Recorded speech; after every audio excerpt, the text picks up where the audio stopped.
আমরা যেহেতু বাঙালি, তাই আমাদের কিন্তু একটা প্রবাদ আছে, সেটা হচ্ছে আমরা মাছে ভাতে বাঙালি। আর মাছ মানে হচ্ছে আবেগের একটা জায়গা। আমার কাছে ছোট মাছ, বড় মাছ এগুলো খুব ভালো লাগে। তবে আমি কখনোই আসলে কাটাকাটির বিষয়টাতে যেতাম না। কারণ আমি মানে ওরকমভাবে কাটাকাটি করতে পারতাম না। তো আমি যখন আমার যখন নিজের একটা সংসার হয়, তখন আসলে আমার হাসব্যান্ড বিভিন্ন সময় বিভিন্ন ধরনের মাছ আনে।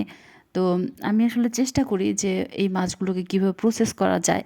যেহেতু আমি কখনো কাটিনি, এটা অবশ্যই মানে গর্ব করে বলার মতো কিছু না। তবে আসলেই সেই জিনিসটা আমার হয়ে ওঠেনি। যেহেতু আমাদের বাড়িতে অলওয়েজ কাজে মানে কাজ করার জন্য একজন আন্টি থাকতো। তো সেই আসলে সবসময় করে দিত।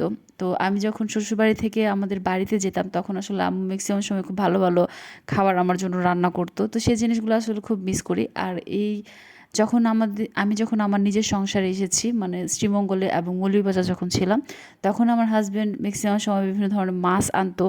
তো এগুলো আমি একটু, একটু করে কাটা শুরু করি এবং এখন আলহামদুলিল্লাহ আমি মোটামুটি একটু এক্সপার্ট হয়েছি। মানে পাবদা মাছটাও ১ম আমি পারতাম না। এখন আমি আলহামদুলিল্লাহ খুব ভালো পারি। আর এই তো হচ্ছে মেইন কাহিনী। আর আমি সবসময় চেষ্টা করি এয়ারটাইট বক্সে করে ফ্রিজে মাছ সংরক্ষণ করতে। ধন্যবাদ।